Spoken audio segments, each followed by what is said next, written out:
I'm Minnie. I'll never forget the look on my sister's face when I opened my briefcase in our mother's living room. It was a moment that changed everything, a moment that would expose the truth and set the record straight. It all started when my mother passed away. She left her entire estate, including her house and $240,000 in savings, to my daughter, Lily. My older sister, Vera, didn't receive a single cent. Vera, always the charming one, couldn't accept this. She decided to take matters into her own hands and called a so-called family meeting. My mother, Amelia, was a remarkable woman. She lived in a cozy cottage on Elm Street in a small town. She had been a high school art teacher for 30 years. After retiring at 60, she spent her days painting in her studio and hosting art classes for the neighborhood kids.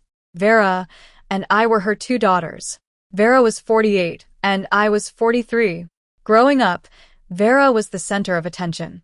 Our father, a successful businessman, adored her. He called her his little star, while I was the quiet one who spent most of my time reading in the corner. When our father passed away 18 years ago, Vera got all the spotlight, and I was left to find my own path. But Mom saw things differently. She noticed that Vera only visited when she needed money, while I was there to keep her company. As Mom's health started to decline, it was me who took her to doctor's appointments and made sure she was comfortable. Mom always said that Vera had the charm, but I had the patience. I used to think it was just a nice thing for a mother to say, but I later realized the depth of her words. 2 years before Mom died, Lily, who is 19 and studying nursing, moved in with Mom. I was a legal assistant at a local law firm, and my salary was barely enough to cover my own bills, let alone help Lily. Mom had an extra room, and Lily needed a stable place to live. What began as a practical arrangement turned into a beautiful bond. Lily cooked for Mom, took her to her art classes, and read to her when her eyesight started to fail. Vera, on the other hand, visited Mom only 3 times in those 2 years. Each time, she would look around the house with a calculating look in her eyes and ask about Mom's finances. She never once asked how Mom was feeling. During her second visit, she pulled me aside in the hallway and asked, "Has Mom updated her will recently?" I told her I didn't know, and she replied, "Someone should look into that." Then she poured herself a glass of wine and left before dinner. Lily once told me that she overheard Vera on the phone in the backyard, talking to her husband, Carl, about the value of Mom's house. I told Lily not to worry and to focus on her studies and taking care of Grandma. Mom passed away on a cold Wednesday in February. It was a sudden and painful loss. The funeral was small, with only a few close friends and family members. Vera arrived 30 minutes late, wearing dark sunglasses that she didn't take off. The will was read in the office of Mom's estate attorney, Mr. Thompson. Lily, Vera, and I sat across from his desk. The room smelled of old books and coffee. Mr. Thompson read the will clearly. The house on Elm Street and all savings accounts totaling $240,000 go to Lily Rose. There was a note below that said, "To my dear granddaughter Lily, who was by my side when it mattered most." Vera's face went pale. She sat there, perfectly still, her hands clenched on her knees. She didn't say a word. When Mr.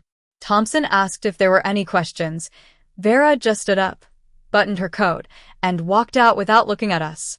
Lily whispered, "Is she okay?" I said, "Give her time."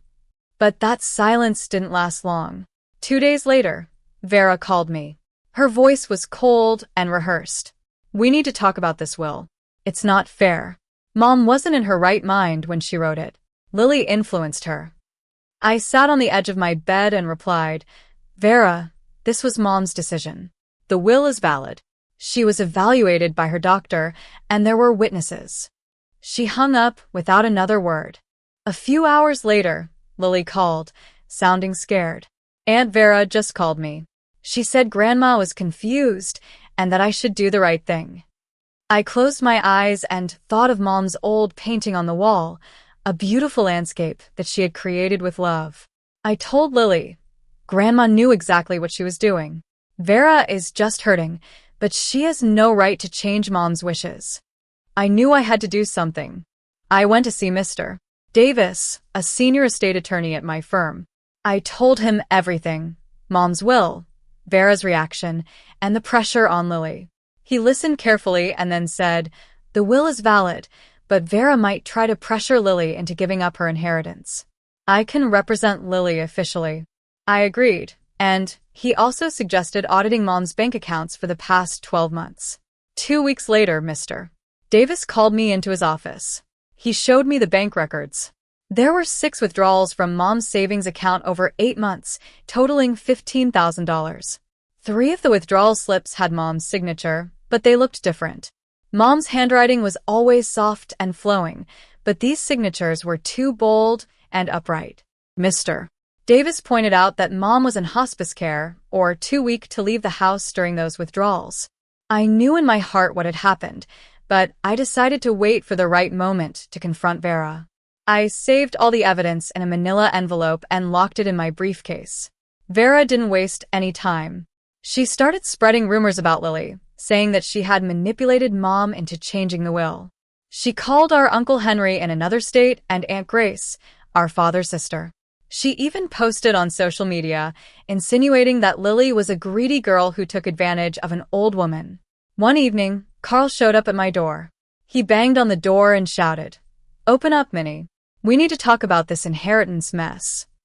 I looked through the peephole and saw his car in the driveway. I opened the door a crack and said, "If you have legal concerns, you can contact Mr. Davis. He represents Lily." Carl laughed and said, "This is a family matter, not a legal one." I replied, "It became a legal matter when Vera started spreading lies about my daughter."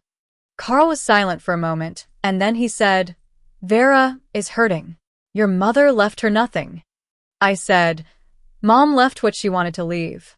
And what about the $15,000 that disappeared from her account?" Carl didn't answer. He got back in his car and drove away. A few days later, Lily came home from school in tears. She said, "Aunt Vera was waiting for me in the school parking lot.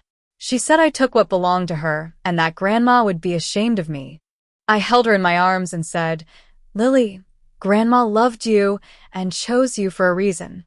You earned this inheritance with your love and care." That night, Lily asked me, "Mom, maybe I should just give it to her. It will stop all the fighting." I looked into her eyes and said, "No, Lily. Grandma left this to you because you deserve it. Vera made her own choices, and we can't let her take what is rightfully yours." The next morning, Vera sent a group text to the whole family calling for a family meeting at Mom's house on Saturday afternoon. She said it was about honoring Mom's memory and resolving the family issues. I told Lily to go, but to listen and not to sign anything. I also called Mr. Davis and asked him to be on standby. 2 days before the meeting, Lily called me from Mom's house. "Mom, I found something in Grandma's old painting box. There's a letter addressed to me." I rushed to Mom's house. The smell of paint and old books filled the air. The letter was written in Mom's familiar handwriting. It said that Vera had borrowed $80,000 from her over 15 years and had never repaid it. Mom also wrote that when she was in the hospital 2 years ago, someone had withdrawn money from her account using her name. She didn't confront Vera because she didn't have the strength, but she changed her will to protect Lily. I showed the letter to Mr. Davis. He said, "This is strong corroborative evidence. It explains why Mom disinherited Vera." On the day of the meeting, Lily wore a simple white dress and pinned Mom's old brooch to her collar. She looked like a young warrior, ready to face the challenge. I parked my car a few blocks away, and Mr. Davis was waiting in his car nearby. Lily texted me, "There's a lawyer here. He's sitting at the dining table." I texted back, "Don't sign anything. I'm close." Then I texted Mr. Davis, "They brought a lawyer. You're up. Wait for my signal." When I walked into the living room, Vera was sitting on the couch, looking composed.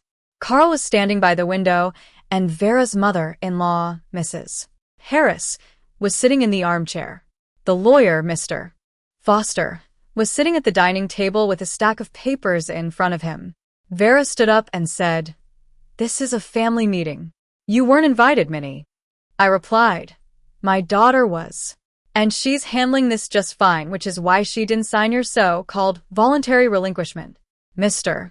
Foster said, "This is a private discussion." I looked at him and said, "A private discussion with a lawyer present and no independent counsel for the signatory? This is a pressure campaign." Just then, our cousin Lucy walked in. She was holding a bouquet of flowers and looked confused. "What's going on here?" "Vera, you said this was a family dinner." Vera tried to explain, but Lucy could see through her lies. "I knew it was time. I texted Mr. Davis, now." A few minutes later, Mr. Davis walked in. He introduced himself and said, "I represent Lily in all matters related to Amelia's estate." Mr. Foster looked at him in shock. Mr. Davis picked up the document on the table and said, "This document has no legal standing. It was drafted without independent counsel for the signatory." Vera's composure started to crack. She said, "This is about what's right. Mom would never leave me nothing." I opened my briefcase and took out the manila envelope. I showed the bank statements and the letter. "Vera, Mom knew what you did.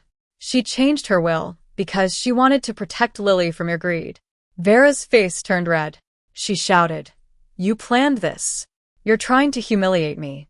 I said, "I just want to protect my daughter. You could have been honest with us, but instead, you tried to take what doesn't belong to you." Vera sat down on the floor, sobbing. "Carl left me. I'm in debt, and I needed that money." I felt a pang of pity for her, but I also remembered what she had done to Lily. I said, "Vera, you made your choices. You could have asked for help, but you chose to deceive and manipulate." Lucy looked at Vera and said, "I was ready to believe you, but now I see the truth. You're the one who's been greedy." In the end, Lily kept her inheritance. Vera returned the $15,000 within a week. Lily moved into Mom's house and turned the studio into a place to continue Mom's art legacy. We have family dinners every Sunday and Lucy comes over sometimes. Vera hasn't reached out yet, but I've told her through Mr. Davis that she can have a relationship with Lily if she's honest and sincere. This whole experience taught me that patience is a powerful weapon and protecting your family is worth every fight. You don't need to shout or fight to win. Sometimes, the truth and the right documents are all you need.